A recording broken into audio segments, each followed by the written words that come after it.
कई बार हमें ऐसे लोगों के साथ रहना पड़ता है मजबूरी में, चाहते हुए या ना चाहते हुए भी, जो हमारे मेंटल हेल्थ के लिए अच्छे नहीं होते। और अगर वो हमारी लाइफ में नहीं होते तो शायद हमारी ज़िंदगी ज़्यादा खुशहाल होती। ऐसे में अगर हम उनके साथ चाहते हुए या ना चाहते हुए भी रह रहे हैं ना, तो सबसे अच्छा तरीका है कि अपना ज़्यादा समय और ऊर्जा उनके बारे में सोचने में बर्बाद ना करें। लेकिन ऐसे लोगों का ऑरा इतना ज़्यादा स्ट्रांग होता है कि हम नहीं चाहते हुए भी पूरा का पूरा टाइम उनके बारे में ही सोचते रहते हैं। वो कीमती समय और वो कीमती ऊर्जा जिसका इस्तेमाल हम खुद की पर्सनालिटी को इम्प्रूव करने में कर सकते थे, वो हम उसके बारे में सोचने में बिता देते हैं। तो सबसे अच्छा तरीका है कि स्टॉप थिंकिंग अबाउट देम। हर वो इंसान जिसके रहते आपको आपकी खुद की काबिलियत पर संदेह होने लगे और जो आपकी लाइफ में कोई वैल्यू ऐड नहीं करता, वो डिज़र्व नहीं करता कि आपके दिल और दिमाग में रहे। जय गणेश दोस्तों, कैसे हैं आप सभी लोग। एक बार फिर से सभी का बहुत बहुत आभार कि आप लोग फिर से आए हैं अपना समय निकाल के मेरा व्लॉग देखने के लिए। तो चलिए शुरू कर लेते हैं आज का वीडियो।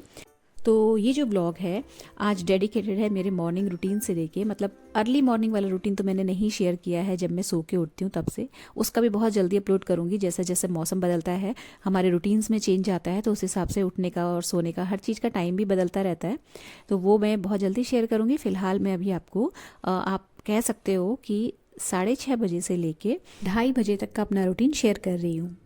तो फ़िलहाल अभी मैं आपको बताऊँ तो आज अभी बज रहा है 6:30। इससे पहले मैं गर्म पानी पी चुकी हूँ 1 गिलास, और केला खा लिया था मैंने।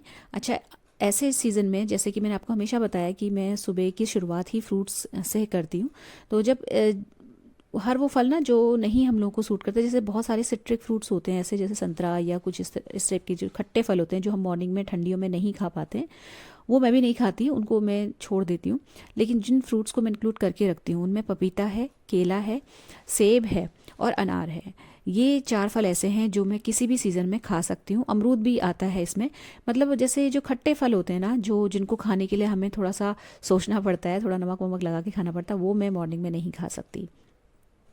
और इसी वजह से कई बार मैं जो आंवले का जूस, आंवले का ड्रिंक जो आपके साथ शेयर करती हूँ ना, मैं इसी वजह से मॉर्निंग में नहीं पीती, क्योंकि मुझे थोड़ा सा अनईज़ी लगता है उसको पी के। और मतलब ऐसा नहीं है कि मुझे कोई प्रॉब्लम होती है, लेकिन मुझे उस सुबह सुबह कोई खट्टा चीज़ मैं नहीं पी सकती या खा सकती। तो आज एक केला खाया है, उससे पहले 1 गिलास गर्म पानी पी लिया था। उसके बाद फिर अपना रूटीन जो है उसमें लग गए, झाड़ू पोछा ये सब। तो पोछा जो है ना, जैसा कि मैंने आपको अपने घर का जब होम टूर कराया था, आपने देखा था कि बहुत काफ़ी बड़ा घर है। तो इतने बड़े घर में रोज़ डेली का डेली पूरा एरिया साफ़ करना इज़ नॉट पॉसिबल और ना ही प्रैक्टिकल है। तो देखिए, जो एरिया है, जैसे कि 2 लॉबी हैं, किचन है और मंदिर है, ये 4 चीज़ें तो मस्ट हैं, यहाँ लगना ही है पोछा और झाड़ू दोनों। इसके अलावा इस पूरे एरिया के अलावा मैं एक कोई सा भी कमरा ऐड कर लेती हूँ अपने डेली रूटीन में, और वहाँ पोछा, झाड़ू और अगर ज़रूरत होती है तो डस्टिंग, इन तीनों चीज़ों को कर लेती हूँ। ये मॉर्निंग का ही मैं आपको बता रही हूँ, मतलब ये दिन का ऐसा नहीं है कि मैं डस्टिंग के लिए अलग से समय निकालती हूँ। जब जिस कमरे में झाड़ू पोछा होता है उस कमरे में उसी वक्त एक हाथ डस्टर का मार दिया जाता है और वो कमरा हमेशा साफ़ सुथरा बना रहता है। तो आज ड्राइंग रूम की बारी है। तो यहाँ पे जैसा कि मैंने आपको बताया ना, मैं रोटेट करके सारे कमरों की बारी बारी से सफाई करती हूँ, तो बहुत ज़्यादा डस्ट होती नहीं है, और आजकल विंटर्स में इतनी डस्ट की प्रॉब्लम है नहीं। प्लस मैं ठंडी हवा की वजह से सारी खिड़कियाँ वगैरह बंद करके रखती हूँ, तो वैसे भी ज़्यादा गंदा नहीं होता है। तो ड्राइंग रूम में पोछा लगाया बस। इसके अलावा जो रोज़ का एरिया है झाड़ू पोछे का, उसमें लगाया। ब्रेकफास्ट के लिए ये निकाल के रखी सब्जी सेम और मटर की, इसको रख दिया बाहर फिर से निकाल के, जैसे कि थोड़ा सा टेम्परेचर ठीक हो जाए इसका। धनिया धो के और रखा हुआ है मैंने सुखा के तौलिए के ऊपर। इसका मैं बनाऊंगी आज हरा वाला नमक, जो मैं कई बार आपके साथ शेयर कर चुकी हूँ, तो वो बॉटल खाली हो गई है, तो इसलिए धनिया जो है वो मैंने धो के रखा हुआ है। लॉन्ड्री लगी हुई है, मतलब आज जो है कपड़े काफ़ी थे और वो मैंने डाल दिए मशीन में। और लॉन्ड्री लगाने के बाद फिर मैं शूज़ पहन के निकल जाती हूँ वॉक पे। तो फ़िलहाल यहाँ पे ये जब तक एक राउंड घूमेगा तब तक मतलब ये मेरे आने तक की मशीन जो है बंद हो चुकी होती है। 1 घंटा मुझे आने में लगता है, उससे पहले ये जो टाइमर है ये ऑफ़ हो चुका होता है। तो फिर मैं आने के बाद जो कपड़े हैं उनको स्पिन टब में डालती हूँ। उसके बाद निकल गए जी हम घूमने के लिए। तो ठंड अब आ गई है असली वाली। और अच्छे से अगर आप लोग घूमने जाने का सोच रहे हो या घूमने जाते हो, बढ़िया से कपड़े वपड़े पहन के पैक होके जाया करिए। बिल्कुल भी केयरलेसनेस मत करा करिए, क्योंकि ये जो ठंड होती है बहुत ख़तरनाक ठंड होती है। अच्छे से पैक होके बढ़िया से कवर करके अपने आप को जाओ। कोशिश करो कि घर से, अगर आप लोग को फ्रूट्स वगैरह सूट नहीं करते ना, तो घर से कुछ गर्म ड्रिंक पी के जाया करो। मतलब चाय नहीं कह रही हूँ मैं, लेकिन हाँ गर्म पानी या हर्बल टी या ग्रीन टी जो भी आप पी सकते हो, मतलब चाय को छोड़ के कुछ और। तो अब यहाँ जब मैं घर पे वापस आई हूँ तो मेरे हस्बैंड आ चुके थे और वो थोड़ा सा ऑफिस का काम निपटा रहे हैं, और मैंने ये धनिया उठा लिया है। तो ये जो धनिया है ना, ये जो नमक की रेसिपी है मैं वैसे बहुत बार शेयर कर चुकी हूँ, फिर भी मैं यहाँ पे आपको बता दूँ कि जो नमक है उसके लिए जो हम धनिया यूज़ करते हैं, धोएंगे ना तो उसको बहुत अच्छे से सुखाना ज़रूरी है, मतलब बिल्कुल भी इसमें एक बूंद भी पानी नहीं होनी चाहिए, पहली चीज़। दूसरा, जितना अभी ये ड्राई हो गया है, जैसा कि मैंने आपको हाथ में रख के दिखाया, उससे भी ज़्यादा अगर ये ड्राई हो सके तो और भी अच्छा है, थोड़ा सा सूख सा जाए ना तो और भी बढ़िया जो नमक है वो बनता है। इसके बाद ये जो नमक सॉरी जो धनिया था, इसको हम थोड़ा सा काट लेंगे, मतलब ये नहीं कि आपने उठाया और मशीन में डाल दिया, क्योंकि हम इसमें पानी वानी कुछ भी ऐड नहीं करने वाले हैं, तो इसको पीसने में दिक्कत हो सकती है अगर आप इसको छोटे छोटे पीसेज में कट नहीं करेंगे। तो मिक्सी के जार में मैंने हरी मिर्च ली है 2 से 3। इसमें लहसुन का भी फ्लेवर बहुत अच्छा आता है, लेकिन ये नमक जो है ना, कई बार हम लोग यूज़ कर लेते हैं, जैसे जब लहसुन प्याज वर्जित होता है घर में और काफ़ी समय तक चल भी जाता है नमक, तो मैं ज़्यादातर इसमें लहसुन नहीं डालती, और अगर डाल लो तो और बढ़िया फ्लेवर आता है। तो मैंने हरी मिर्च डाली है। उसके बाद ये जो धनिया था उसको अच्छे से थोड़ा सा मतलब छोटे छोटे पीसेस में कट कर लेना है। कट करने के बाद ही हम इसे पीसेंगे, साबुत उठा के ऐसे ही मशीन में नहीं डालेंगे, नहीं तो फिर वो जो नमक पिसेगा ना उसमें रेशे बहुत आएंगे। अब ये हरा धनिया जो था ये ऐड कर दिया। इसमें जाएगा अच्छी मात्रा में नमक। तो नमक मैंने तो देखिए डब्बा ऐसे ही उलट के रख डाल दिया था इसमें, लेकिन मैं आपको मेजरमेंट बताऊं तो ये धनिया जो था 100 ग्राम के अराउंड धनिया था, और इसमें जो नमक है वो कम से कम 6 चम्मच जाएगा। जो टीस्पून होती है वो टीस्पून से 6 चम्मच, और थोड़ी सी जाएगी इसमें हल्दी 1/4 के चम्मच के अराउंड। और उसके बाद हम इसमें बिल्कुल भी पानी या कोई मॉइस्चर वाली चीज़ नहीं ऐड करेंगे। इसको ऐसे ही पीसेंगे, जो आपके घर में सबसे छोटा मिक्सी का जार हो उसमें आप पीसना है इसको, और एक दो बार घुमाएंगे ना तो इतनी जल्दी पीसता नहीं है, क्योंकि इसमें हमने कुछ पानी वानी तो ऐड किया नहीं था। तो इसको जार को खोल के एक बार आपको उसको जो घुमा लोगे अंदर जो नमक बन रहा है, और जो नीचे का पिसा हुआ है उसको ऊपर ले आओगे चाकू से या चम्मच से, और जो ऊपर का हिस्सा है जो कि मोटा मोटा सा रह जाता है उसको नीचे की साइड कर देंगे, तो थोड़ा अच्छे से पिस जाता है नमक। अब इसमें जो मॉइस्चर है, क्योंकि इसमें हमने पानी बिल्कुल भी ऐड नहीं किया, तो वो जो मॉइस्चर बचता है ना, क्योंकि हमने उसमें नमक डाला है तो नमक की वजह से धनिया और हरी मिर्च दोनों ही अपना जूस छोड़ते हैं, तो वो उन्हीं का जूस है, जो सब्जी हमने ऐड करी है ना उन्हीं का जूस है। तो ये जो नमक है बहुत टाइम तक चलता है, मतलब आप ये मत समझिएगा कि ख़राब हो जाएगा या कुछ और, महीनों तक ये नमक चलता है, बिल्कुल कोई प्रॉब्लम नहीं आती है। कांच की बोतल में भर के रखिएगा, प्लास्टिक अवॉइड कीजिएगा, तो इसका जो कलर है वो भी काफ़ी समय तक इंटैक्ट हरा बना रहता है।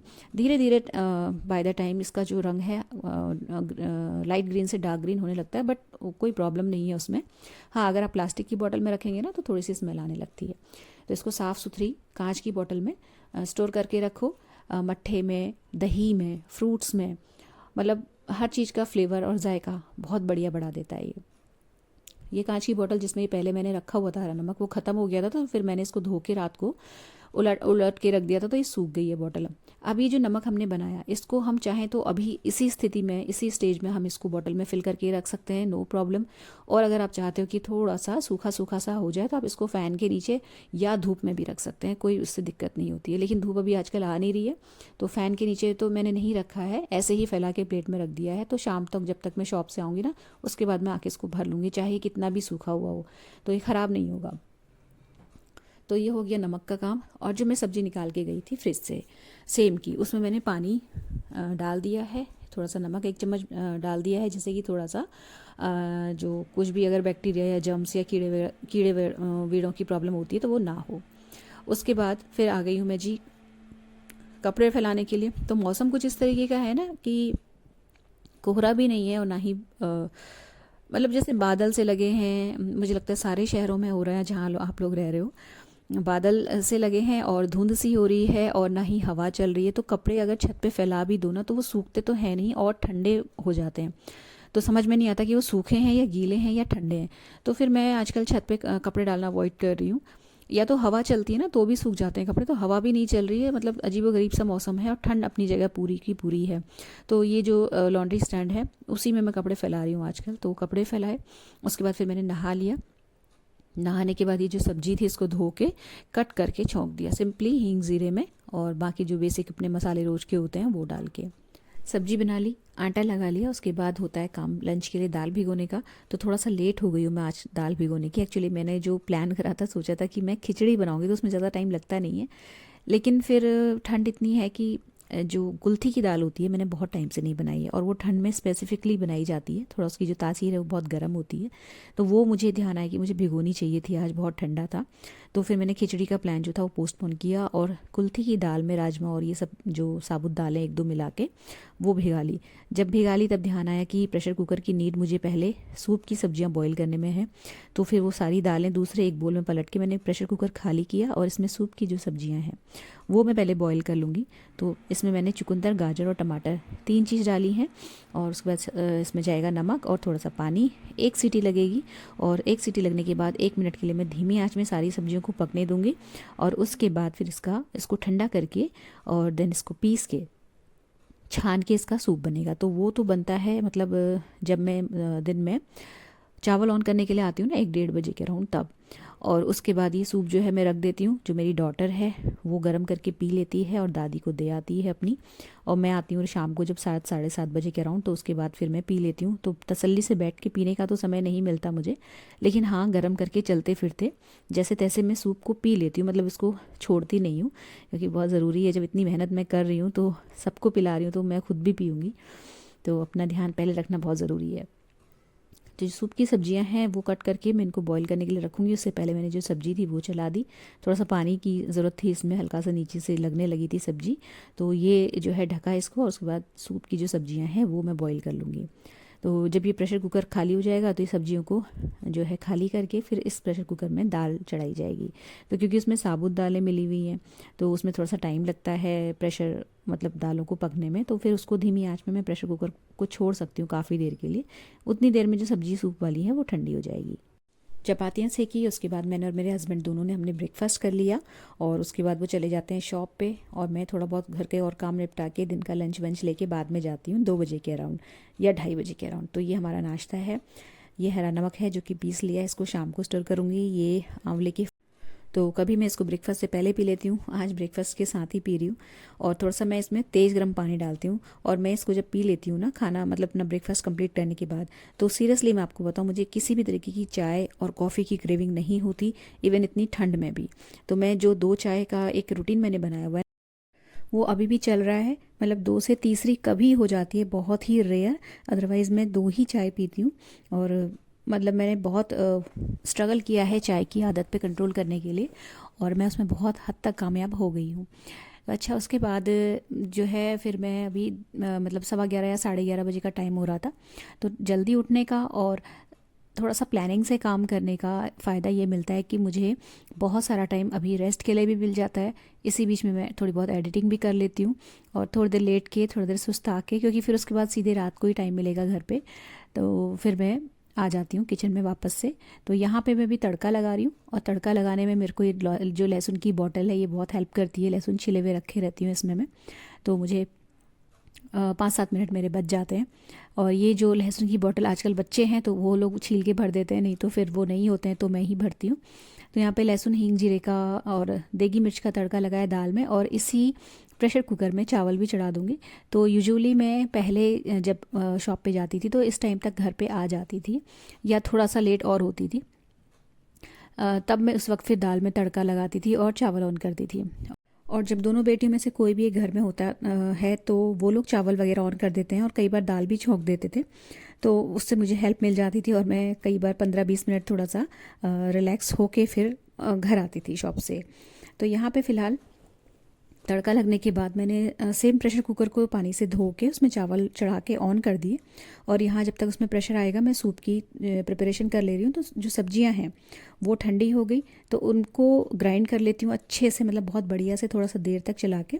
और उसको ग्राइंड करने में जो पानी की ज़रूरत पड़ती है थोड़ी बहुत, तो वो यही वाला पानी यूज़ हो जाता है जो कि सूप की सब्जियों का निकला हुआ है। अलग से पानी डालने की ज़रूरत नहीं पड़ती। बाद में थिन थोड़ा सा पतला करने के लिए जो सूप को, तब मैं पानी ऊपर से ऐड करती हूँ, और इस वक्त यही पानी मेरा यूज़ में आ जाता है। तो ये जब सब्जियां ग्राइंड हो जाती हैं, उसको सिंपली छान लेना है अच्छे से, और उसके बाद जो है सूप रेडी हो जाता है। इसमें जो सीजनिंग है, काली मिर्च, थोड़ी बहुत शुगर और नमक जो भी कम होता है, वो मेरी जो बेटी है वो खुद ही डाल लेती है अपने लिए, और खुद भी पी लेती है गर्म करके 4-5 बजे के अराउंड, और अपनी दादी को भी दे आती है। इनफैक्ट दोनों साथ ही बैठ के पीते हैं, दादी पोती। तो उसके बाद सूप का काम कर लेती हूँ मैं, देन फिर मैं हस्बैंड का टिफ़िन लगाती हूँ। तो यहाँ पे जो जितने भी बर्तन होते हैं दाल के, चावल के, वो सब यहीं पर खाली हो जाते हैं। जैसे हस्बैंड का टिफ़िन लगाया, और मदर इन लॉ का खाना रखूँगी, बेटी का उसका खाना लगाऊंगी, और आजकल मैं खुद भी थोड़ा सा खा के जाती हूँ, क्योंकि ना मुझे शॉप पे भूख लगती है। अगर मैं घर में रहती थी ना इस टाइम पे, तो मुझे भूख नहीं लगती थी, बट शॉप पे मुझे ऐसा लगता है कि कुछ खा लूँ, इस तरीके की क्रेविंग सी होती है। तो फिर उस वक्त मैं कुछ खा भी नहीं सकती, और चाय में पीना नहीं चाहती ऑफिस में बैठ के, इसलिए मैं थोड़ा सा खाना जो है खा के जाती हूँ। और इस वक्त मुझे ठीक ठाक सी भूख लगी रहे, इसके लिए मैं कोशिश करती हूँ कि जब मैं ब्रेकफास्ट में खाती हूँ ना खाना, मतलब जब मैं नाश्ता करती हूँ, तब एक आध चपाती कम खाती हूँ भूख से, जिससे कि पेट थोड़ा खाली रहे, और दोपहर का मैं थोड़ा सा दाल चावल का लंच करके तब ऑफिस को निकलूँ।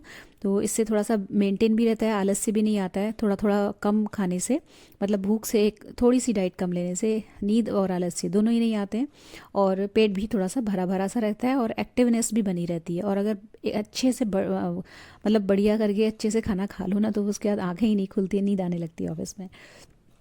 तो इसके बाद जी फिर जब मैंने टिफ़िन लगा लिया हस्बैंड का, उनका रखा साइड में, और उसके बाद मैंने खा लिया। बेटी जो है वो अभी मना करी, कह रही मम्मी मुझे भूख नहीं थी, तो फिर मैंने उसका खाना जो है एक प्लेट में करके रख दिया है गरम करके, तो वो थोड़ी देर बाद 15-20 मिनट बाद खा लेगी खाना।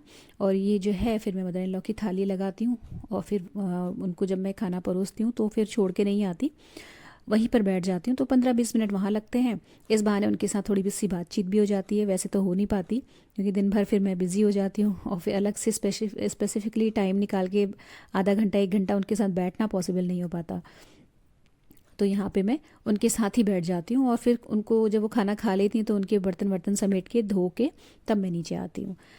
तो आज मेरी बेटी है घर पे, तो वो मेरी क्लिप बना के, मतलब मैं आपको दिखा पा रही हूँ। नहीं तो यहाँ पे ना फिर वो ट्राइपॉड लगाना, देन सीढ़ी पे जाना, वहाँ पे थोड़ी सी दिक्कत हो जाती है मुझे। तो खाना लगा के फिर नीचे आई। उसके बाद मैं तो खाना खा ही चुकी थी, हस्बैंड का टिफ़िन रेडी था। फिर मैं अपना जो है हस्बैंड का टिफ़िन लेके इसके बाद चली जाती हूँ शॉप पे, और उससे पहले किचन की क्लीनिंग जो भी होती है वो करके जाती हूँ। कोई भी काम, बर्तन वगैरह छोड़ के नहीं जाती, क्योंकि जितनी थकान अभी है उतनी ही थकान ऑफिस से आने के बाद भी होगी, इनफैक्ट थोड़ी सी ज़्यादा ही होगी। तो काम छोड़ के जाने का कोई मतलब नहीं बनता। खाना टाइम से खा लेना। Okay mummy. तो फ्रेंड्स, ये था आज का छोटा सा सिंपल सा व्लॉग। 6:30 बजे से लेके 2:30 बजे तक, दोपहर तक का मैंने अपना आपको रूटीन दिखाया है। अगर अच्छा लगा हो तो प्लीज़ वीडियो को लाइक शेयर ज़रूर कीजिएगा। चैनल सब्सक्राइब करके बेल आइकन प्रेस करना मत भूलिएगा। मिलते हैं अगले व्लॉग में। Till then take care, stay healthy, happy and positive. Thank you.